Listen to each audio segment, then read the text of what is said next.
Ya, jadi memang ada berita yang mengenai Nikita Mirzani bersama penasihat hukumnya ke LPSK ini menandakan bahwasannya ada potensi ya akan mengganggu keselamatan dan keamanan korban dan atau saksi, dalam hal ini adalah anaknya Nikita Mirzani.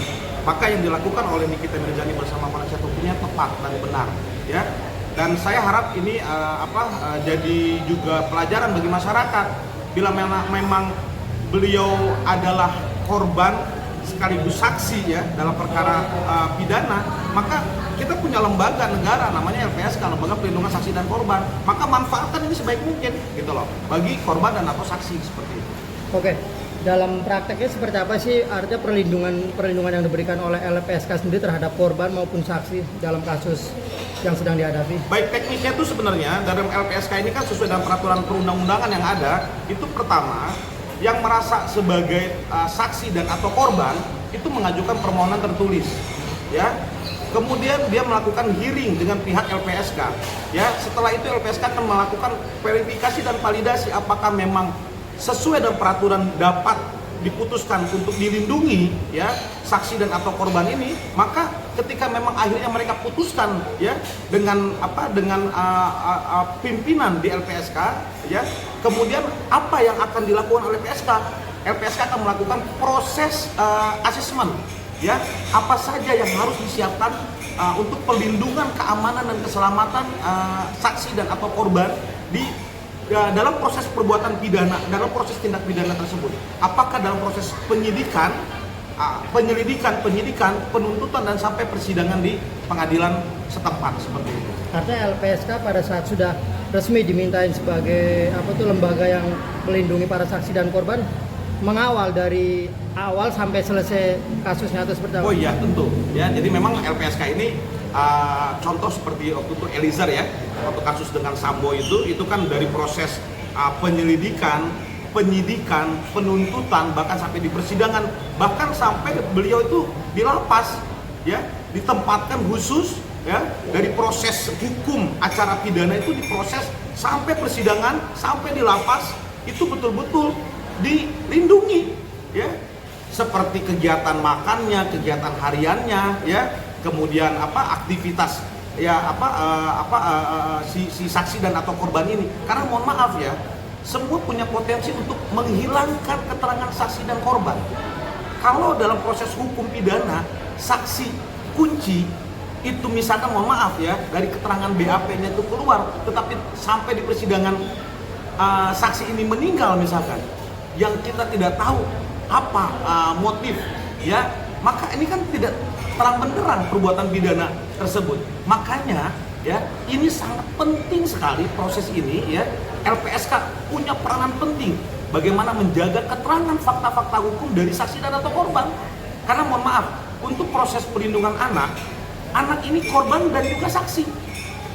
Jadi bukan hanya korban tok saja, tapi dia korban dan juga saksi.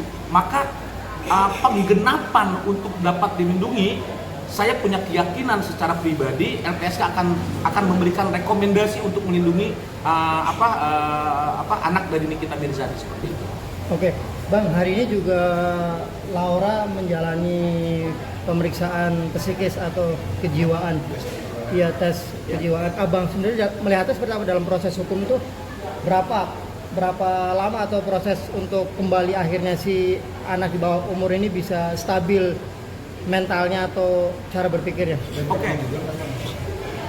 Dalam keilmuan asesmen ya untuk traumatic healing ya, itu nggak bisa 1 minggu, 2 minggu, 3 minggu mas ya.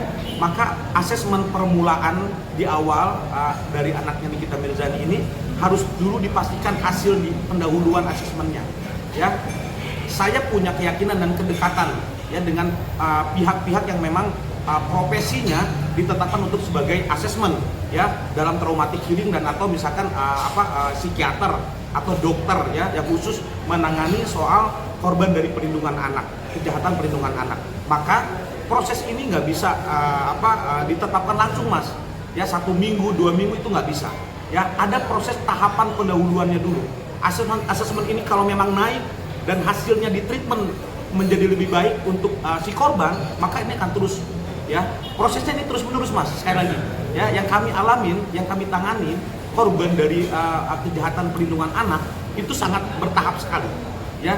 Harapan saya hasil hari ini ya dari anaknya Nikita Mirzani ini bisa hasil yang positif ya. Intinya ada apa? Ada progres ya, kebaikan atau perbaikan dari traumatic healing dari anaknya Nikita Mirzani ini baik gitu loh. Tentunya ketika baik, proses pemeriksaan ya di kepolisian, unit PPA ini pun akan membuat terang gitu loh. Karena kan saat ini dia belum bisa dimintai keterangan secara penuh oleh unit PPA Reskrim Polres Jakarta Pusat gitu ya. Maka Jakarta Selatan, izin maaf ya. Maka proses ini harus dipastikan dulu ya. Unit PPA nggak bisa langsung karena menunggu korban layak, patut dan pantas ya, dan diizinkan oleh asesmen ini ya untuk bisa diperiksa oleh unit PPA seperti itu. Artinya proses ini diperlukan ya? Artinya wajib. Ini undang-undang Mas. Ini undang-undang perlindungan anak. Itulah bedanya. Ya, pembuktian di KUHP 183 dengan pembuktian undang-undang khusus mengenai kejahatan pidana anak itu berbeda. Maka pembuktiannya pun berbeda. Ya, ini pentingnya dukungan oleh masyarakat. Negara punya undang-undang peraturan dalam melindungi anak seperti itu.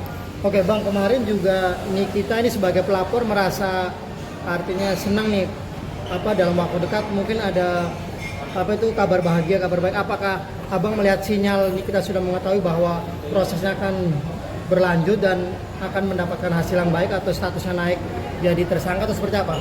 Ya, sesuai dengan apa yang pernah juga kami sampaikan ya di media sebelumnya, ini proses ini sangat sering kami tangani.